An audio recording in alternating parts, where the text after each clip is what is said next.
Welcome to the deep dive.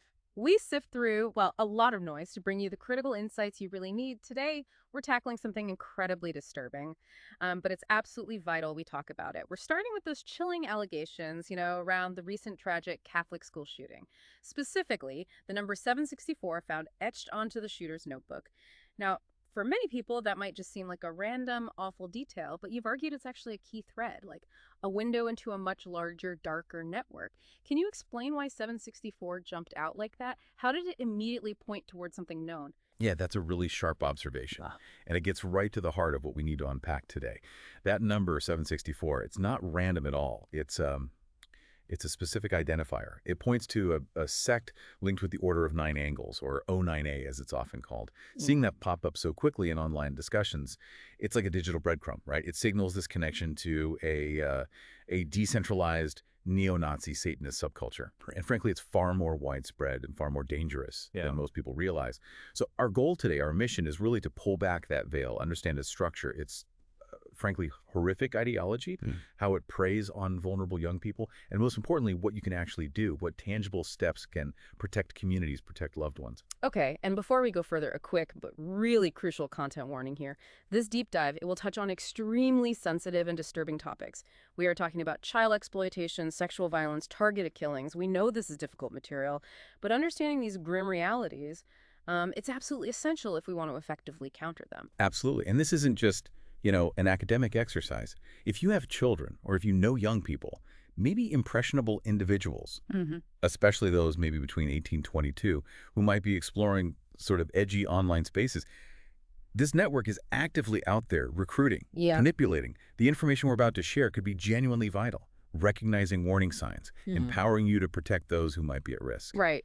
So let's start unveiling this network. You mentioned 764 and the online chatter. It's striking how fast these alleged links surface, sometimes even before official confirmation. What does that speed tell us about their online presence, their digital footprint? It tells us they operate, in a way, in plain sight, or at least in obscured corners of the internet where these identifiers like 764 are known and tracked by observers.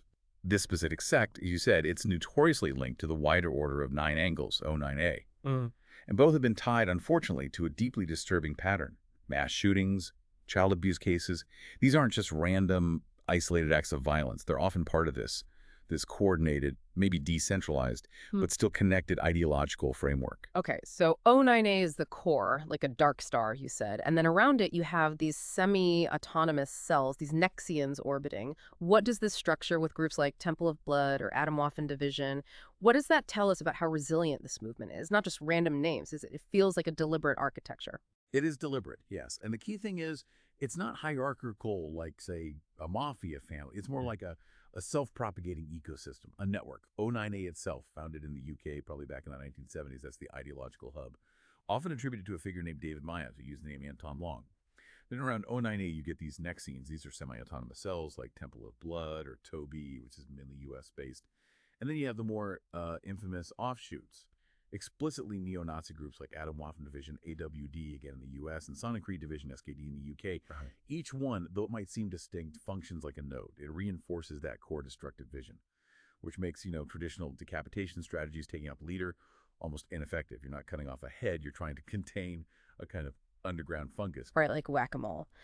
And beyond those, you also mentioned these online cells like 764 itself or CVLT, which is short for cult. They use these numbers or cryptic names, presumably to fly under the radar, and they spread like dandelions, you said, Yeah. across platforms like Telegram, Discord, maybe those Chan image boards. Exactly. It helps them evade automated content moderation and keyword searches. So it's decentralized, yes, but definitely not disorganized. It sounds more like an intricate web, right? Multiple points connecting, reinforcing each other. Precisely.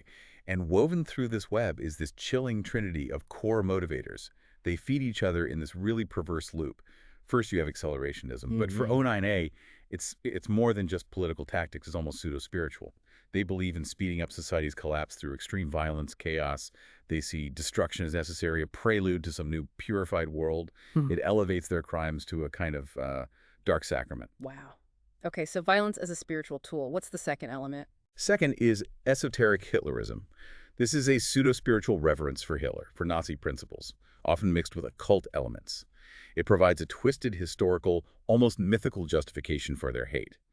And third, perhaps the most insidious, is what they call sinister transgression. Sinister transgression. What does that involve? It's the pursuit of extreme acts, Yeah. including, and this is critical, sexual violence and child exploitation, all aimed at destabilizing Western institutions, breaking societal taboos. It's this unholy convergence you see. The drive to destroy society meets this pseudo-religious Nazism, all channeled through acts of extreme depravity. That's what makes O9A so uniquely potent and dangerous. And it raises that question, why this specific blend? It seems to be this perverse quest for spiritual transformation, but achieves through destruction. And that decentralized web-like structure means they survive takedowns, right? You Right. mentioned the whack-a-mole dynamic. One platform shuts them down, they pop up elsewhere using new names, mirror sites. Yes, and it's sustained by administrators who often run multiple channels and by prolific propagandists who just keep churning out the content, ensuring the message persists. Which allows their core ideology, this occult neo-Nazism, to keep acting as a catalyst for real-world violence. Exactly. Their doctrine explicitly aims to erode moral norms, to accelerate collapse through what they call culling. Hmm? And culling here isn't just murder in their eyes. It's framed as human sacrifice, targeted killing of mundane non-believers. They see it as a spiritually elevating duty that sort of hardens the practitioner and breaks what they call the Magian Judeo-Christian ethical framework they despise. That's chilling. And they also encourage infiltration, right? Insight roles. Yes, infiltrating institutions, military, police, even churches. This cultic framing, it provides a kind of perverse moral justification for extreme violence. It makes it an incredibly potent accelerant for terrorism. And tying this all together is this convergence of hate and, well, nihilism. It's white supremacist accelerationism mixed with this nihilistic cruelty.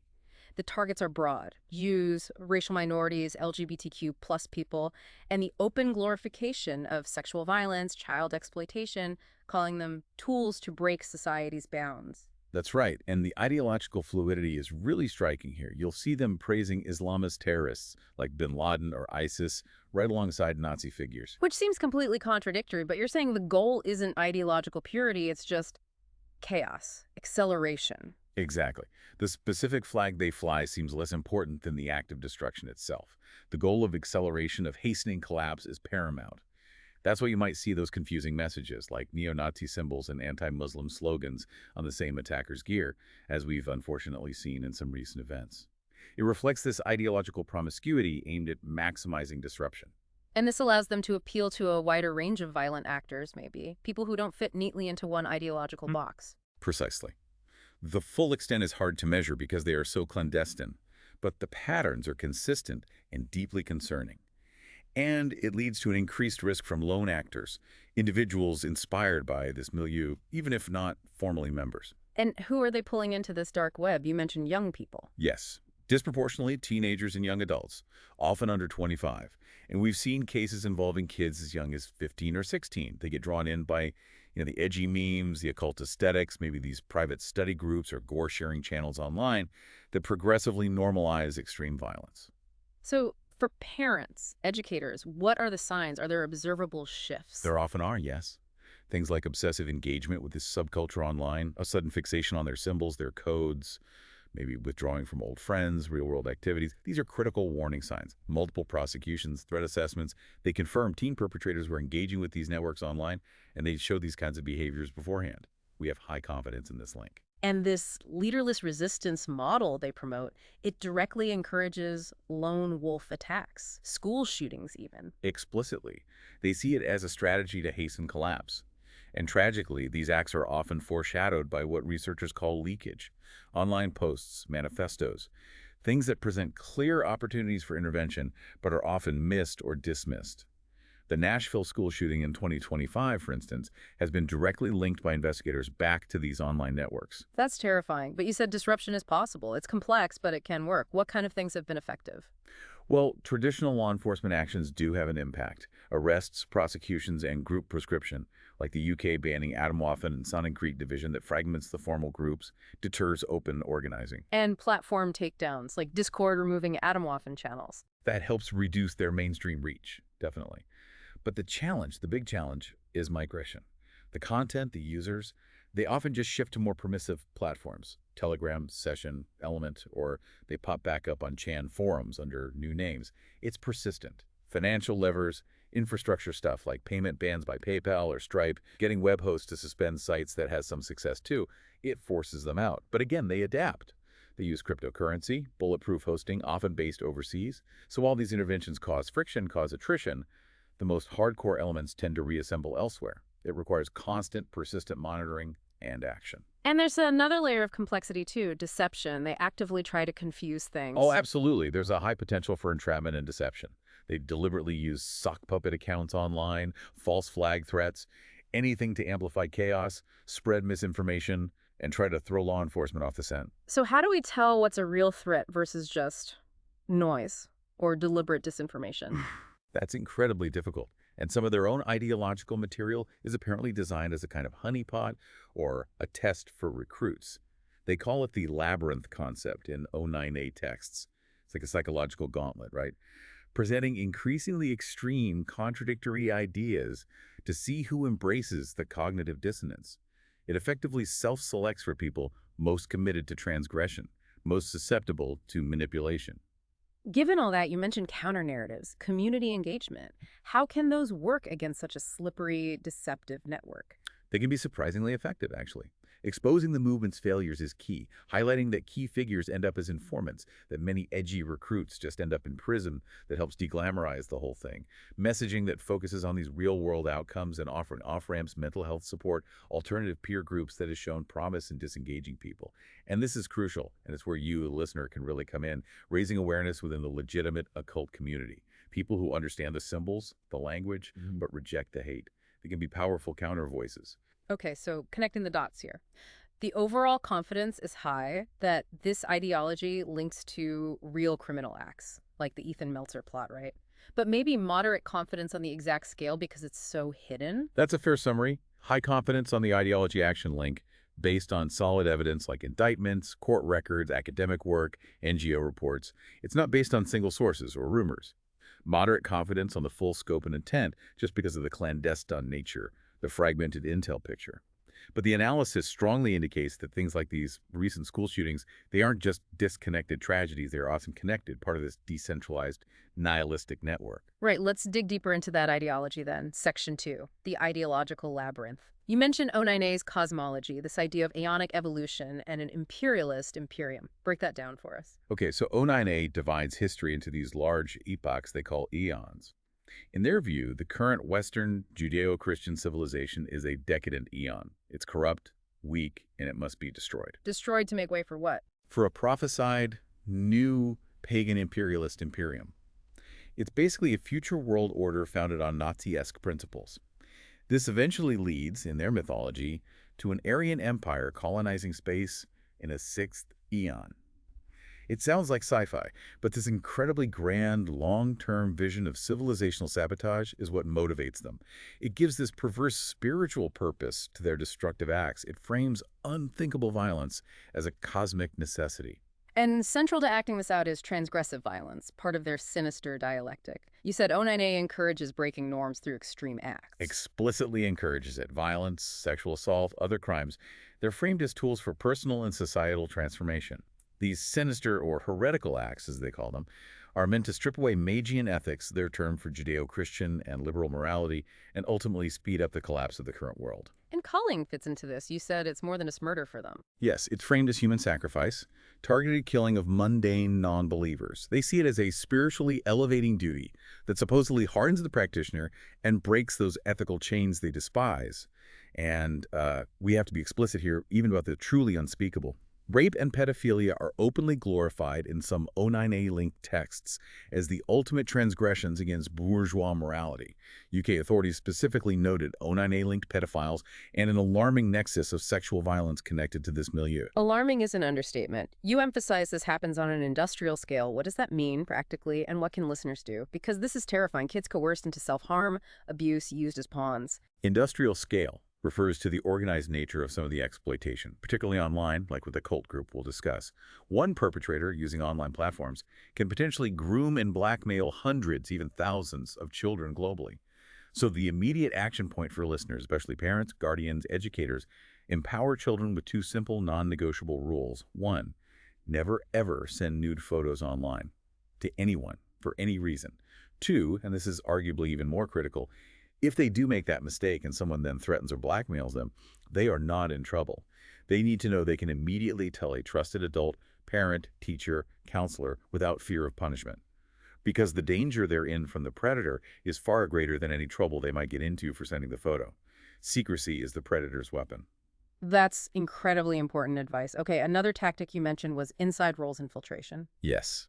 Followers are actively urged to infiltrate mainstream institutions, military, law enforcement, churches, political groups. The goal isn't just to join, but to subvert from within. Learn skills useful to the movement, gather intelligence, sow discord. They're expected to stay in these roles for maybe 6 to 18 months. It's a dual tactic, right? It supposedly sharpens the initiate by making them operate under adversity, and it embeds the movement like a parasite within the host institutions. The prime example, again, is U.S. Army Private Ethan Meltzer. 09A adherent joined the Army specifically as an inside role to get combat training and then plotted to ambush his own unit. And their Satanism, you said it's less about worship, more adversarial. Exactly. It's not really about praying to Satan as a deity. It views Judeo-Christian morality as a kind of disease that has weakened Aryan man. Mm. So Satan, or sometimes figures like Hitler or other mythic dark gods, they become symbols of rebellion against this perceived weakness. 09A literature pulls in pagan elements, left-hand path rituals, but it's all instrumental. The goal is psychological hardening, enabling horrific acts. It's about radical self-deification through breaking all boundaries, moral, social, legal. That's the core of their interpretation of the left-hand path. Mm. And the aesthetic, the septary sigil, that nine-angle star, the dark robes, Latin chants, gruesome imagery, it's all designed to create this aura of danger, of elitism, that appeals to certain recruits seeking meaning through transgression. And this ties into siege culture and accelerationism. Directly. James Mason's Siege, which is basically a collection of pro-terror newsletters from the 80s, became hugely influential for groups like Atomwaffen. Siege culture promotes leaderless resistance, small-cell terrorism, to spark societal collapse and race war. When Atomwaffen members started interacting with 09A ideology, there was a synthesis. 09A's mystical Satanism added this apocalyptic, cultic layer on top of Mason's raw political revolutionism. The result, murder isn't just racially motivated anymore. It's framed as a pseudo-spiritual mandate, a kind of sacrament to break the old order. Which brings us to that bizarre 09A jihadist connection, praising ISIS alongside Hitler. It's one of the most striking and, frankly, weird aspects. Their writings really do praise figures like Hitler and Osama bin Laden almost in the same breath. The twisted logic seems to be. Both are seen as destroyers of the status quo, enemies of the current Western order. So, some 09A adherents have actively sought common cause, or at least expressed admiration for jihadis, seeing them as allies in destabilizing the system. Remember the Rapewaffen group? They allegedly referred to a planned massacre as a jihadi attack when talking to someone they thought was an al-Qaeda contact. And the founder, Mayat, actually converted to Islam. David Mayat, yes. Yeah. Widely believed to be 09A's founder, Anton Long. He converted to Islam in the late 90s, took the name Abdulaziz ibn Mayat. He openly promoted bin Laden, Taliban jihad against the West. But experts noted he didn't really moderate his violent stance. He just channeled it through militant Islamism, glorifying the killing of unbelievers. This bizarre pivot fuels all sorts of speculation. Was he trying to orchestrate some convergence of extremisms? Was he some kind of agent provocateur? We don't know for sure, but it adds another layer of complexity. Let's talk about specific groups. Temple of Blood, Toby. You mentioned them adding a vampiric theme. Yeah, Toby is a prominent 09A Nexian, mostly in the U.S. They layer this sort of vampiric occult theme onto the neo-Nazism. Their novels, like one called Iron Gates, are filled with extreme gore, torture, post-apocalyptic stuff. It seems designed to groom readers, make them see themselves as these Nautulian predators among, quote, human sheep. And didn't you say their leader turned out to be an informant? That's right. Joshua Sutter, the leader of Temple of Blood, was revealed reportedly as an FBI informant. Which just shatters that whole elite predator image, doesn't it? It shows the hypocrisy underneath. Absolutely. Now, let's talk about cult, CVLT, and Rapewaffen. These seem to epitomize that fusion of sexual violence and neo-Nazi accelerationism. They really do. Cult was active roughly 2019 to 2022. Started by a French Indian school student, Rohan Rain. It began as a Discord community, started attracting underage girls from all over the world. They'd coerce them into sending nudes, then blackmail them into horrific self-harm, cutting swastikas into their skin, drinking bleach, eating hair, and forcing them to watch violent or pornographic videos. It's truly monstrous. And Rapewaffen. Their motto was essentially that rape and mass murder are revolutionary acts, tools to destabilize society and push a satanic Nazi agenda. Their propaganda explicitly encourages raping women, especially law enforcement officers or women of other races. They frame it as both terror and some kind of twisted personal liberation through ultimate transgression. So the misogyny isn't just incidental hate, it's core to the ideology. It's absolutely core. They believe committing these ultimate crimes proves they've rejected modern morals, makes them perfect nihilist soldiers. It broadens their targets. Women become as much an enemy as minorities, and it's also a recruitment tool. It appeals to deeply maladjusted young men, giving them a framework to justify violent, misogynistic impulses. It taps into more than just hate. It taps into this deeper psychological need for meaning, excitement, identity, by wrapping fascism in this dark, mystery cult package. It's clear the recruitment relies heavily on these psychological hooks. The aesthetic, skull masks, sigils, gore, secret knowledge. It's designed to hook alienated youth, right? Purpose-built. It offers this allure of elitism. Recruits are told, you're joining the elect, you see through society's lies. The writings promise empowerment, becoming a new being through violence, belonging to this cabal of the feared. But the reality, as we've seen, often shatters this. The elites end up in prison. Their grand acts lead to very mundane, miserable consequences they claim to transcend. And there are ritual elements too. Insight training, culling. Yes. Prospective O9A initiates might do rituals like insight training, spending time alone in the wilderness, supposedly to gain hidden knowledge, or they might be pushed to commit a culling. And when they trick young people into self-harm or suicide, as happened with the cult group, they explicitly view that as a form of human sacrifice for their occult purposes.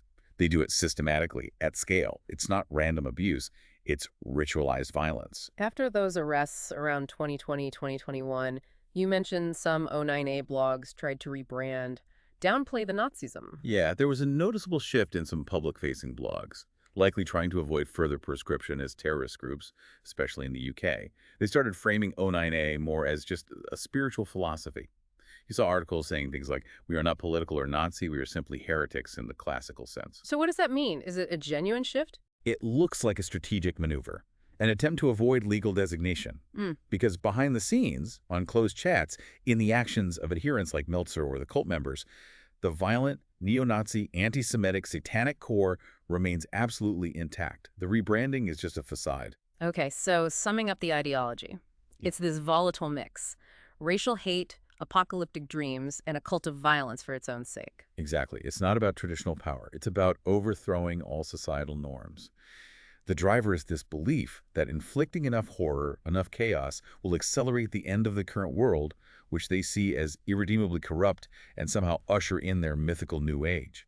It's this absolutist millenarian drive combined with the very personal psychological allure of forbidden evil that makes it so dangerous and resilient. It requires more than just taking down websites. Understanding their internal cosmology, their why, is vital. Okay, vital indeed. Let's move to section 3 then, understanding who they target and how we counter this threat. Who are they actually going after? What are the observed priorities? Well, first and foremost, religious and ethnic minorities.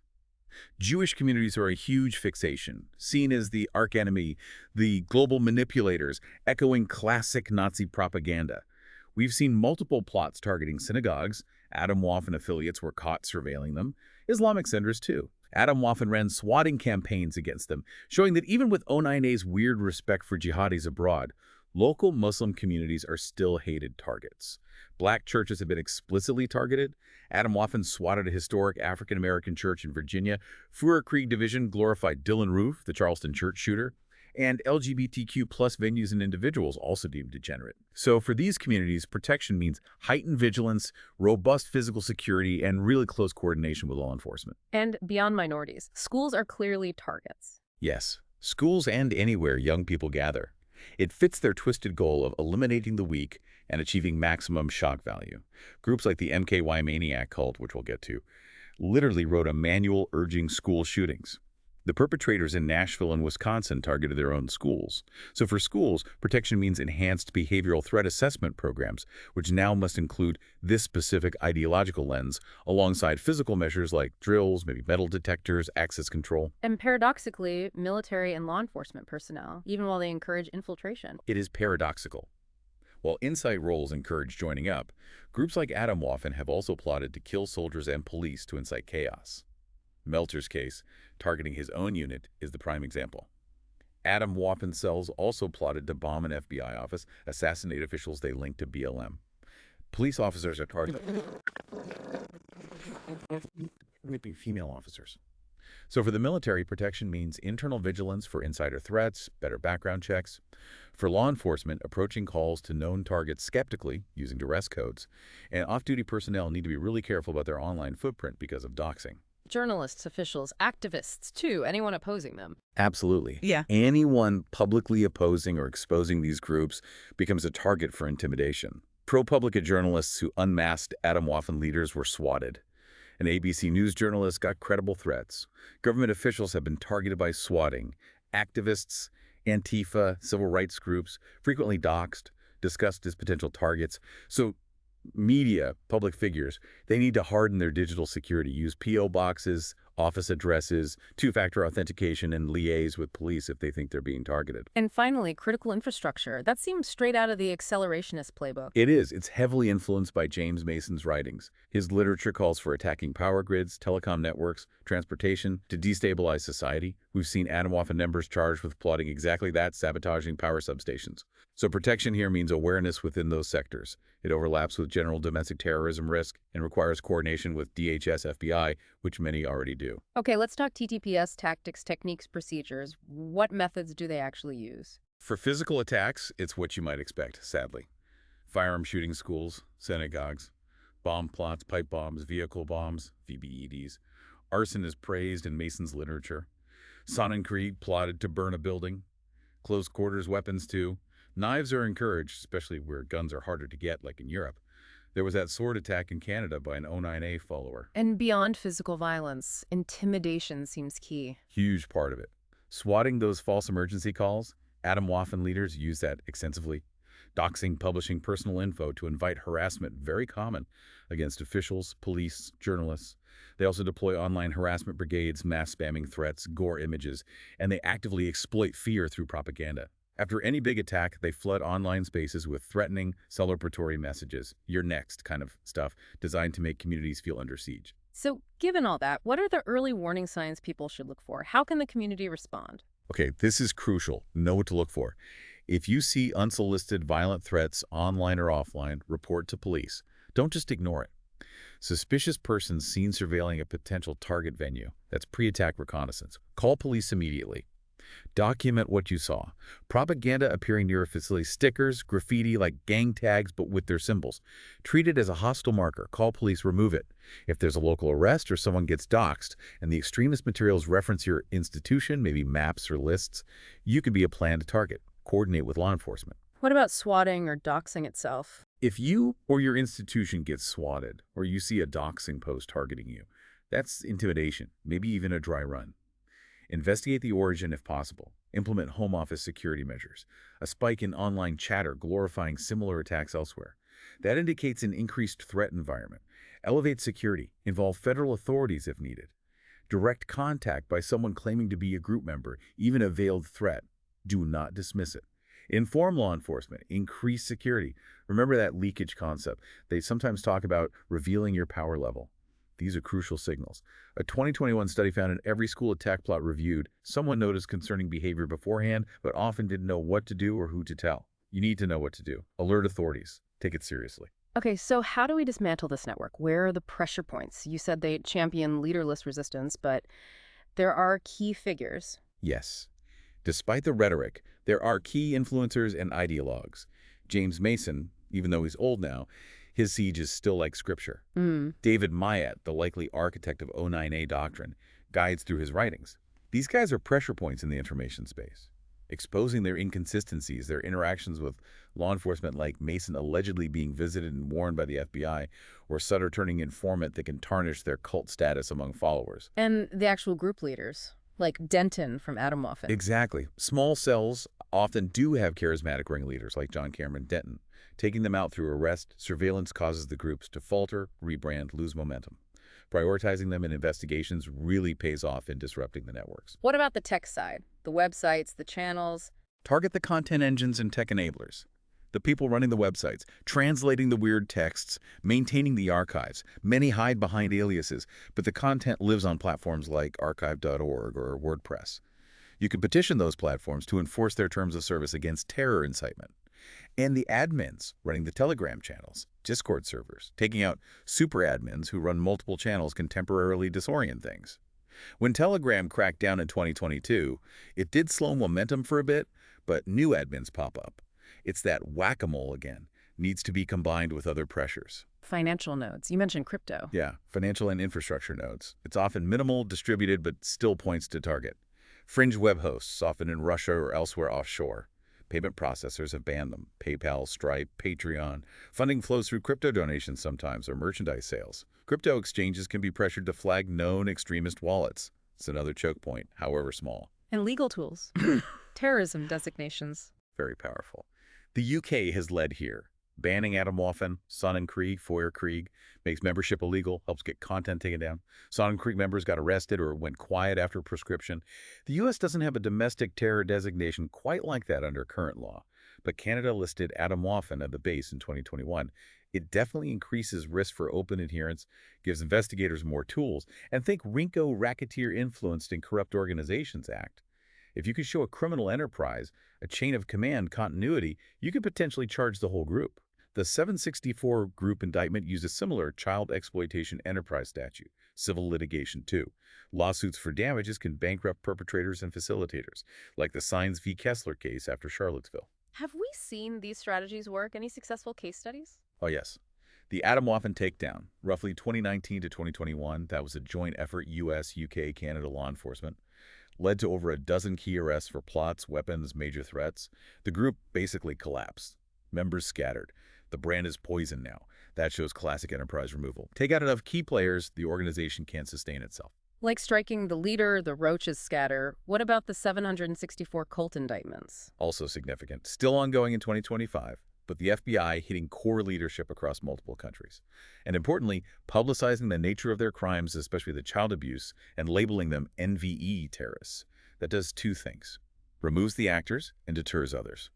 Being publicly linked to pedophilia is deeply shameful, even in neo-Nazi circles. It isolates remaining loyalists. That public shame is a powerful disincentive. And the UK prescription of Sonnenkrieg within weeks, key members sentenced, others went underground. It disrupted their open propaganda, stopped new plots from that specific cohort, at least for a while. And are we seeing direct links now between these networks and U.S. lone actor school shootings? The evidence is emerging, yes. The Antioch High shooting in Nashville, Jan 2025. Solomon Henderson, 17. DOJ filings say he acted on behalf of the MKY Maniac cult, recorded an audio manifesto aligning with their goals. That's a strong, direct influence. Late 2024, Madison, Wisconsin. Natalie Rupnow, 15, involved in a school shooting there. Investigators found she was active in the same online extremist circles as Henderson, reshared posts, posted a white supremacist hand signal. That shows peer-to-peer linkage among these young, violent actors online. And Ethan Meltzer, the Army private, 2020. Direct 09A link via the Rapewaffen subgroup, plotting to ambush his unit. There are other plots too, arrests for bomb-making, like a Vegas plot targeting a synagogue and gay bar with Atomwaffen ties. So there's direct influence, but also indirect, like glorifying past killers. Exactly. These networks actively cultivate a saint culture around prior killers, Andrew Bree, Bretton Tarrant. They glorify them. This absolutely influences new actors. Henderson reportedly called Rupnow a saintress. It feeds the cycle. But you cautioned against over-attributing. Crucially, yes. We need perspective. Most mass shooters in the U.S. are not formally linked to organized extremist groups like these. The goal is to incorporate this dimension into threat assessment. Understand it as one potential driver, not assume it's the only driver or that every attacker is connected. Okay, and important to separate rumor from reality, too. What about theories of state collusion, intelligence agencies running these cults? Yeah, those fringe theories pop up. There is no credible evidence that intelligence agencies run or tolerate these groups as policy. Yeah. Yes, there are informants. Sutter from Tuco, Ryan Cohen from Atomwaffen were reportedly on government payroll. But that's standard counterterrorism infiltration, not state control of the movement. The idea of David Myatt being an MI6 agent. Pure speculation, unproven conspiracy theory. And links to the 80s satanic panic, or mainstream occult groups. Mostly coincidental or just false. Legitimate occultists, Church of Satan, Temple of Set, Wiccans, they vehemently despise O9A. They see it rightly as a toxic blight misusing their symbols. O9A was also too small and underground back in the 80s, 90s to have been part of that broader panic. Finally, be aware of false flags. These actors do try to muddy the waters. Adam Waffen sent threats, pretending to be other groups. Denton did swatting hoaxes to frame enemies. So if a manifesto suddenly names O9A, caution is needed. Could be real. Could be the shooter trying to cast blame or just increase notoriety. Got it. Okay, that's a lot on the threat itself. Let's pivot now. Section 4, the path forward. Counter-narratives, community action. You mentioned understanding their magical system to defeat it. Right. We need to understand the logic of their cult, how they wrap these antisocial acts in mystique. They claim atrocities lead to godhood. They create this in-group, out-group dynamic with their jargon, their esoteric terms. They try to free followers from guilt by creating these mythic enemies, Magian Jews, the Nazarene disease. So transgression becomes transcendence in their twisted worldview. And the aesthetic. Skull masks, swastikas with crosses. It cultivates an aesthetic of invincibility. Symbols signaling they're untouchable by normal ethics. The skull means death, supposedly showing fearlessness. The whole magical system is essentially a psychological manipulation technique. So they think they're tapping into dark powers, but really they're just deluding themselves and ending up in jail. Like you said, the elites often fall hard. How do we defeat this magic? Exactly. The first defeat mechanism is relentlessly exposing contradictions and failures. Shine a light on the fact that adherents don't achieve godhood. They get arrested. They cooperate with authorities, the ultimate betrayal of their supposed ideals. Publicize this. It shatters the aura. Mock how their astral magic failed to stop mundane law enforcement. Point out the aeonic failure their prophecies of imminent Western collapse never happened. Okay, expose the failures. What else? Second, robust inoculation and messaging, especially for young people, before they get recruited. Teach teens. Any group asking you to hurt yourself or others as a test is exploiting you, not enlightening you. Compare O9A's grooming to historical death cults Jonestown, maybe even ISIS child soldiers, to strip away any romantic sheen. If kids know up front, oh, that's just a neo-Nazi gang trying to look cool by pretending to be Satanists, it deflates the appeal massively. Providing safer outlets for that transgressive urge. Yes, that's third. The thrill of transgression is a real pull for some youth. We need to channel it into benign areas. Extreme sports, horror fandom, minus the real hate, intense academic debates. The message is, if you crave intensity, rebellion, there are ways to find it that don't involve destroying your life and hurting others. Maybe even point towards structured challenges like military service or adventure programs with the positive purpose. And the fourth point, engaging the occult community itself, using counter rituals. This is where listeners with that background can be so valuable. Engage with their symbolism on its own terms to repurpose or defang it. Some legitimate occult practitioners have published analyses showing O9A rituals are just badly plagiarized from older sources, calling them posers in the occult world. Spreading that kind of critique in relevant forums undermines their credibility immensely among people seeking authentic occultism. This can extend to alternative rituals for disengagement, former members symbolically renouncing O9A to break those psychological ties. Deny the glamour of violence, too. Absolutely. Use hard facts, human stories. Show real violence isn't glorious. It leads to dead innocence, ruined lives, prison. Highlight the paradox. Lone wolf martyrdom often strengthens the system they hate by leading to more gun control, more security measures, and law enforcement transparency about infiltration. Publicizing certain details, like Denton bragging to an undercover FBI agent, seeds doubt, makes them paranoid, discourages open communication. When talking to the public, what's the right message discipline? Avoid sensationalism, especially the Satanist angle. Emphasize prevention. Clarify, this is not a widespread satanic panic. Focus on the specific, small networks involved to avoid counterproductive fear-mongering. Stress that extremist behavior can come from any demographic. Focus on actions, communications, not profiling, and use unified terminology where possible. Nihilist violent extremists, NVE, as law enforcement uses. It's clear, memorable, and accurately labels them. Expanding the fight needs non-traditional allies, you said. Interfaith groups, mainstream occult communities. Yes. Groups like the Satanic Temple, various Wiccan associations, they strongly oppose O9A's abuse of occult terms. They can be invaluable allies. Yeah. They can denounce the nihilistic distortion, provide credible voices to reach youth drawn by occult curiosity, and offer alternative, nonviolent pathways for that interest. Think back to when you were a teenager, right? How susceptible might you have been to some dark, edgy narrative promising power? We can protect our past selves and a new generation by engaging now. Ex-military veteran groups, too. Veterans hate seeing the military infiltrated by extremists. Groups like the American Legion online forums, they can help spot and report potential insider threats. It's kind of a fun team-up, isn't it? Occultists and veterans coming together to counter this specific threat, it shows how broad the coalition needs to be. Definitely. And we need clear counter-narratives for those potentially being recruited, dispelling the myths. Right. Myth. Cruelty equals power and freedom. Counter. True power is control of your own life, not sitting in prison because some anonymous troll online dared you to do something horrific. These groups manipulate loneliness and anger, then abandon recruits. Leaders rarely get their own hands dirty. Myth. You'll join an elite secret order. Counter.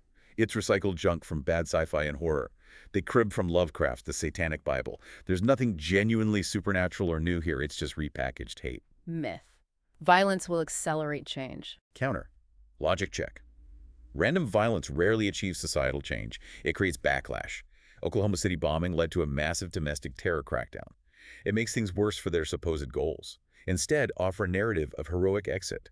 It takes far more courage to walk away from hate to build something constructive than it does to destroy and run. What about parents, educators, esoteric practitioners specifically? Parents and educators emphasize agency, not just alarm. If you see signs drawing runes, obsessive online talk, don't just dismiss it as a phase. It means the youth is seeking something. Engage them. Talk. Connect them to positive communities, bands, sports, mainstream fandoms. But if weapons or explicit threats emerge, escalate immediately. No hesitation. Esoteric practitioners in the legitimate occult community speak up. Publicly debunk O9A as a perversion, not true Satanism or paganism. You can reach people who won't listen to police or clergy. Use the language of spiritual growth. Harming the innocent damages your spirit. True enlightenment comes from discipline, empathy. Highlight Maya's Nazi history. That's factual ammo. And pitfalls to avoid when countering them. Crucial ones. Never glorify or detail the ritual violence unnecessarily in public narratives. Don't amplify their message. Don't spread their edgy literature, even as critique, if it might just attract the morbidly curious. Avoid making martyrs. Focus on the ignominy, the failure, the prison sentences, the betrayal by informants. Critically, don't inadvertently create a forbidden fruit effect by making them seem too scary and cool. Frame it as pathetic, abhorrent, based on lies. Separate fantasy from reality. They talk about demons and gods. They end up as common criminals. Use humor even. Definitely. Erode the mystique via humor where appropriate. Memes mocking their edginess, highlighting when their hardening rituals fail spectacularly in mundane ways, proving they aren't supermen, just lost individuals. Even counter-ritual framing. Encourage positive white magic communities online to symbolically bind them. It engages public opposition on their symbolic turf and might actually demoralize cultists who believe in that stuff. So the long-term defeat mechanisms. Continually remove their champions through law, exposure, ridicule. Prevent successful spectacular violence. Deny them the propaganda of the deed that inspires copycats. And fundamentally, fill the void that draws people in. Build strong communities. Offer paths to meaning. Find ways for constructive, not destructive, rebellion. And your final thought connects back to the listener, especially those in or adjacent to the occult world. Yes. Given ONIE's historically small size, comprehensive efforts can confine it back to obscurity. But you, the listener, have a particularly vital role. Because the occult world sits on the fringes, it sometimes encounters these individuals first. Remember, many great artists, scientists, leaders found inspiration in the magical side of life. That which the mainstream builders rejected sometimes becomes the cornerstone. Your awareness, your willingness to speak out against this perversion can make all the difference. Wow. We have certainly navigated a dark and complex landscape today. From O9A's shadowy origins to the truly horrific acts of groups like Cult and 764, we've seen how this twisted ideology preys on vulnerability and how a seemingly decentralized network is, well, dangerously coordinated in its effects. But, and this is key, this deep dive isn't about leaving you with fear. It's about empowerment. Yeah. You now have critical knowledge, the warning signs, the ideological hooks, the tangible ways to counter this threat. Yeah. From engaging with young people to fostering partnerships across very different communities. Your awareness, your willingness to act, it really can be the cornerstone against these destructive forces. So the final thought for you to take away, armed with this understanding, what hidden corners of the world, perhaps even within your own communities or online spaces, are you now ready to illuminate?